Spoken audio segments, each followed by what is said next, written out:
UFC Fight Night Tybura vs. Spivac 2 is this week. I'm going to give you a full card prediction breakdown of all 10 fights on this card, starting with Stephanie Luciano versus Talita Alencar.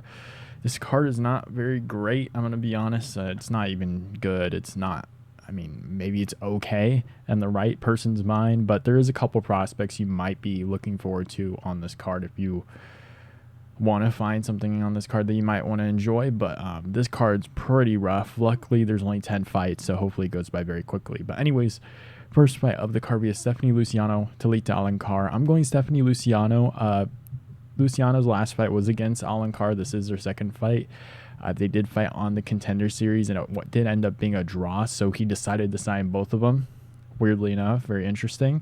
But Talita Alencar, 33 years of age, in their fight, Stephanie Luciano was starting to kind of break Alencar, and there was multiple times in the matchup where Alencar would have like a really good position, like have her back, have a really nice grappling position, and Luciano would kind of flip it over and be on top of Alencar. And towards the end of the fight in the third round, she's beating up Alencar very badly, hurting her very badly on the feet. And Luciano will have, almost a 10-inch reach advantage in this fight, 24 years of age, almost 10 years younger.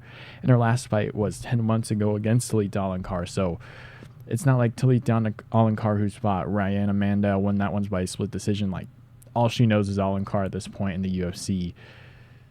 She has some time to get a little bit better. She's a lot younger, so you're going to see those advancements a lot more from Luciano than in Alencar, especially with the size difference. I like Luciano in this fight. I think she's going to do very well on the feet. I think she's going to look a lot better and not take so many risks, like hopping on the ground with Alencar in certain moments, getting locked up in certain moments, getting taken down by Alencar. I think she's going to look a lot better, going to be a lot smarter in this fight, and is going to make the right adjustments to beat Alencar in this fight. I'm going to go 30-27 Luciano. I think she beats up Alencar very badly. So let's move on. We have Jarno Errens versus Youssef Zalal. This is a fight, if you, I would say, are a degenerate MMA fan, you should probably watch, is my guess. One of the few fights, one of the few fighters that are worth watching on this card. Jarno Errens actually looked really solid in his last fight. Actually kind of surprised me against Steven Nugent. He was like doing okay. It looked like Jarno Errens for like the first 4 minutes of the fight, and then it seemed like at some point with a minute left in the first, he just like bit down on his mouthpiece and was just like swinging like crazy. Found another like piece of power in his hands and was just going crazy on Steven Nugent. So he looked really good. It actually caught me off guard because same guy that lost to Sung Woo Choi, William Gomez by a majority decision, although he did make it impressive. Youssef Zalal, now back in the UFC. He had a previous stint where he let's look at this one. From Austin Lingo, Jordan Griffin, Peter Barrett, and then lost to Ilya Taporia. Actually did pretty well against Ilya Taporia. Lost to Sung Woo Choi as well as Sean Woodson. Couple tough matchups there. Went to a draw with Damon Blackshear, and then came back and has looked very good. Beat Billy Quarantillo, which is very tough for him on the feet. Had a really nice range.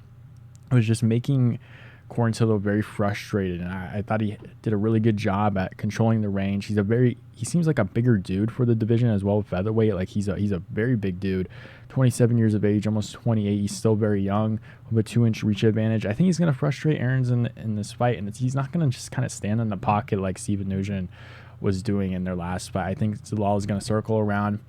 Errens is going to try and swing kind of heavy on him, but Zalal is going to pick his shots, and I think he's going to land some good punches on Errens, and I think he's going to win this one 30-27 decision. I don't think he KOs Jarno Errens. However, I think he does look pretty impressive. And what we saw with Nugent was he's able to take down Errens a couple of times, and we've seen Zalal be comfortable taking guys down and controlling it on the ground and finding different positions and finding the finish on the ground. Like he's able to get a rear naked choke on Billy Quarantillo, which is even more impressive. So I'm going to go Zalal in this fight. Maybe you can find a submission on the ground with Errens, maybe potentially trying to get up and gives up his back or something.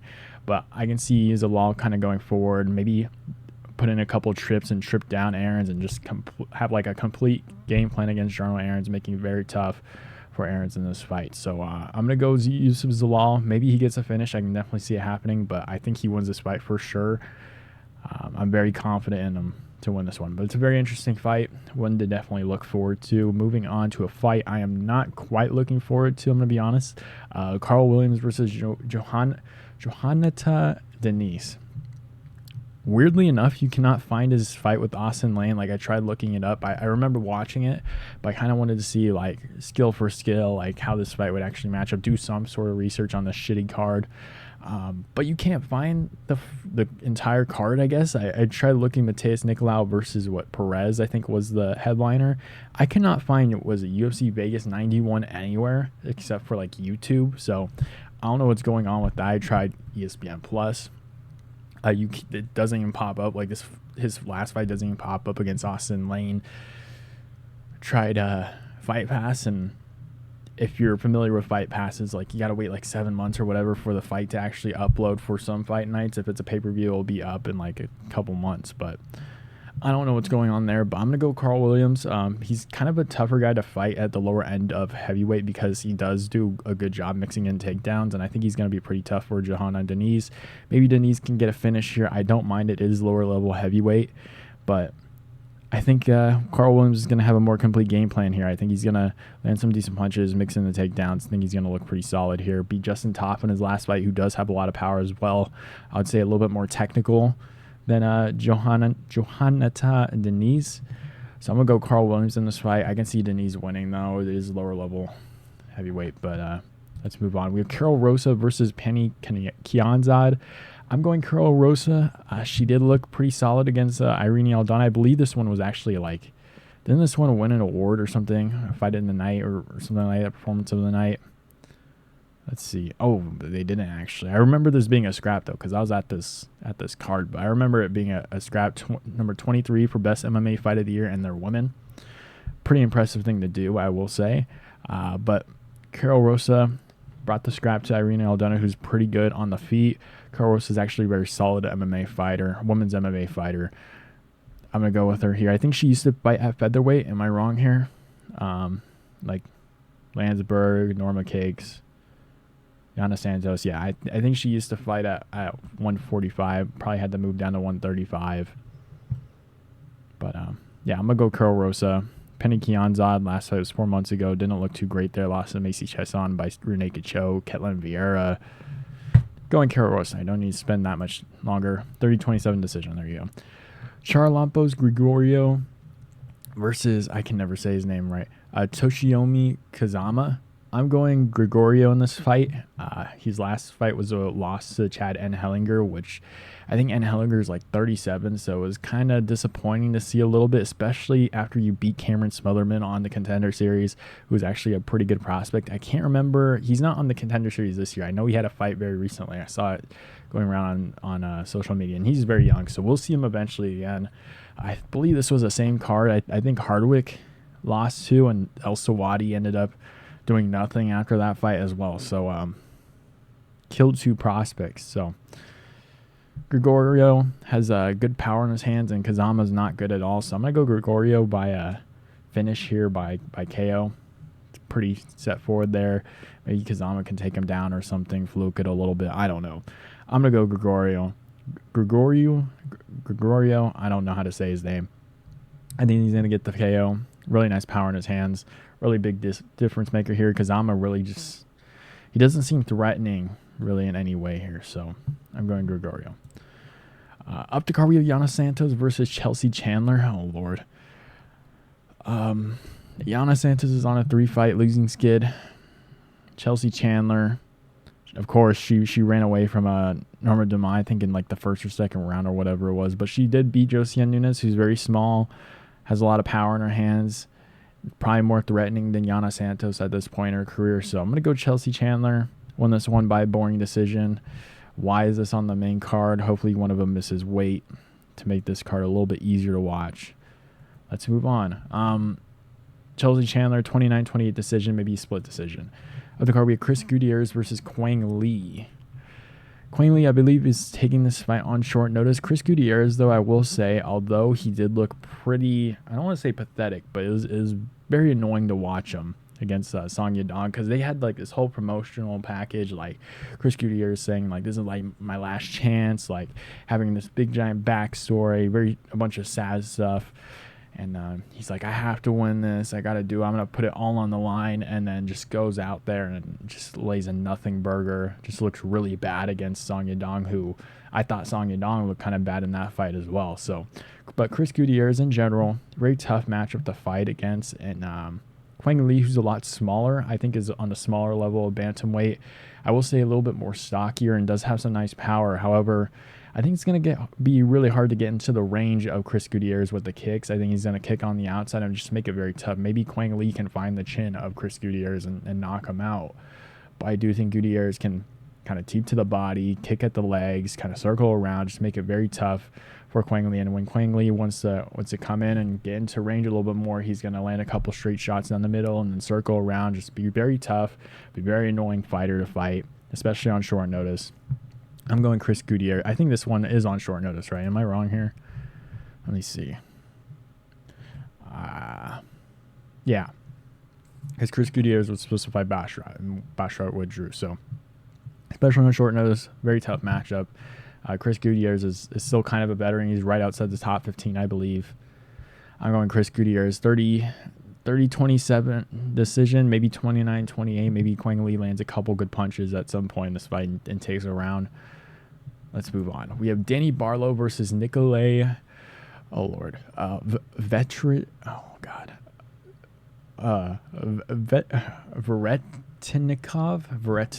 I don't know why that was hard. Veretennikov. Nikolay Veretennikov. All right.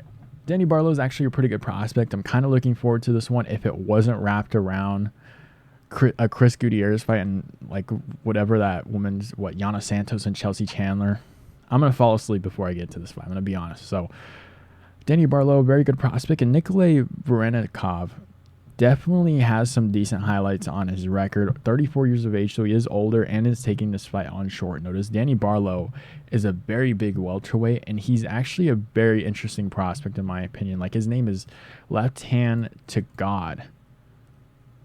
But he's got a good left hand for sure. There's really nice straight shots down the middle, very good range. Is good at finding openings. Like before getting into the UFC, or at least in the Contender Series, Raheem Forrest beat him by KO. I believe they're both from CFFC.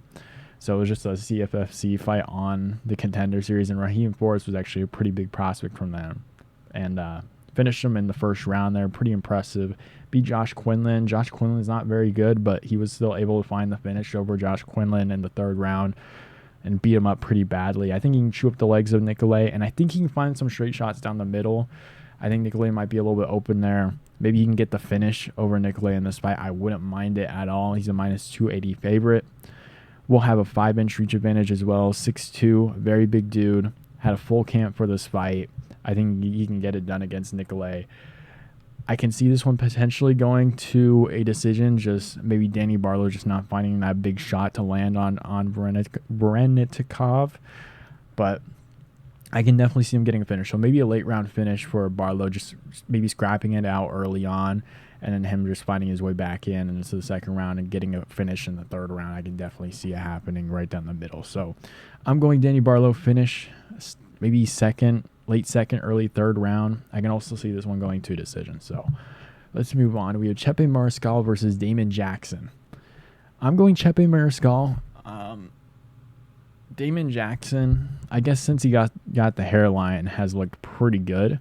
It is Alexander Hernandez, and he did win by split decision, so it's not saying too much with the hairline. But Chepe Mariscal has looked pretty solid in the UFC, I will say. Has definitely got a little bit lucky, like the fight against Trevor Peek. He won by robbery there. Jack Jenkins, his arm basically, like a broke or like dislocated or something like that. And then Morgan Charrier won that one by split decision. So been a very weird run for Chepe. Got annihilated on the regionals against Joe Anderson Brito, I believe. Yeah, very bad KO loss there, but he's got a lot of KO power in his hands. We see Damon Jackson kind of go down to lots of power. Dan Ige, Ilya Taporia. I mean, do I need to go further down here? I mean, he does have some solid wins, like against the lower level areas of the UFC, like Charles Rosa, Kamala Kirk, Dan Argueta, Pat Sabatini, which is a little bit shocking at the time, but Pretty solid win there, but I think Chepe Mariscal is going to find his way, going to find a way to win this fight. I think Damon Jackson doesn't really offer too much in the department of like finishing him. I think Chepe Mariscal's got a pretty solid chin, got a lot of power in his hands. I think he can land pretty well on Damon Jackson. I don't know if he's going to flatline Damon Jackson in this fight, but I can see him winning 30-27, just doing a lot more damage. Damon Jackson kind of just hanging in there, shooting on singles and stuff like that, and surviving until a decision. So let's move on. We have Marcin Tybura versus Sergey Spivac in the main event. I'm going to go Marcin Tybura. Sergey Spivac, I know he lost to Cyril Gahn. Well, actually, I might go with Sergey Spivac here, because he did go on like a nice little run where he did look pretty good for a little bit. Like he went Marcin Tybura, Carlos Felipe, Jared Vandeer, Alexei Olenek, lost to Tom Aspinall, 1-3. Maybe he's about to go on another 3-fight winning streak here, just going off of what I'm seeing. But no, he lost to Tom Aspinall, looked really good against Greg Hardy, Augusto Sakai.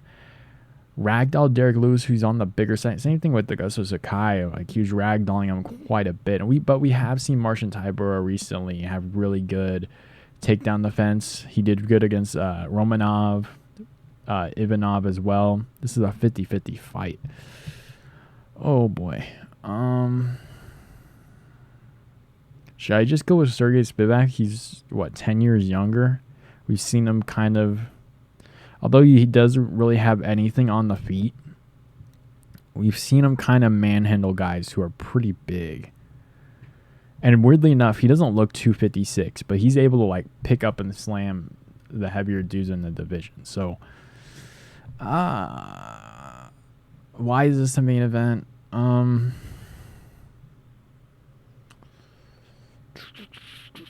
Tybura was kind of able to hang in there on the ground. Like that's my only worry here. Like, I guess it was a Kai. He lost to, I guess it was a guy. What the fuck? The Romanov fight was kind of interesting because that probably should have went to a draw. He got 10-8. And if it wasn't for the altitude, he probably would have lost for sure. But I'm going to go Sergey Spivac here. I think he probably just out-wrestles Tybura. Maybe he beats... but I don't even know if Spivac can finish Tybura on the ground. That's my main thing here. Oh, Lord. All right, I'm just going to go Sergey Spivac. I wouldn't bet on this fight. I don't feel comfortable either way. Yeah, I'm going to go Sergey Spivac. I don't feel comfortable either way. He's 10 years younger. I'm just going to go with the younger fighter here. Maybe improved a little bit on the feet after his last fight against Cyril Gahn, who just kind of whooped him up. Marcin Tybura doesn't have the movement of Cyril Gahn, doesn't have the footwork. Same thing with like Aspinall. Aspinall has good footwork, in my opinion. He is hittable, weirdly enough, but he does do a good job moving around. I think Sergey Spivac is just going to be able to slam and control Tybura. Maybe this is a very boring fight. I can see it going to a decision. Just 49-46, just like very, very boring fight. I can also see him potentially submitting Marcin Tybura on the ground as well. So I'm going to go Sergey Spivac. Decision, maybe a finish, get this kind of thing done early. But I'm going Sergey Spivac. I'm going to take the younger fighter here. Kind of a coin flip in my opinion. I know Marcin Tybura won, but Sergey Spivac has improved. I guess you can kind of say Marcin Tybura has improved a little bit as well, but I think Sergey Spivac has shown to manhandle the bigger guys on the ground for sure. So I'm going Sergey Spivac. Let me know who you guys have down below in the comments. This card is horrible. I think, what is it, next week is Adesanya DDP, right? I'm not wrong? 305, right? Adesanya DDP. I honestly haven't even looked at this card, so I'm going to look at it. Probably make a DDP is Adesanya early prediction, not early prediction, but fight prediction video soon. And then we have Contender Series. Contender Series is back, so I'm kind of excited. Bruno Lopez, he's on last year as well. Very interesting card. Contender Series is always pretty good, especially the first week. I think they definitely got a little bit more energy. Midway through the season, you're like, all right, they start handing out contracts like fucking candy, but first week, you normally get some decent finishes. So let me know who you guys have down below on the card, and I'll see you guys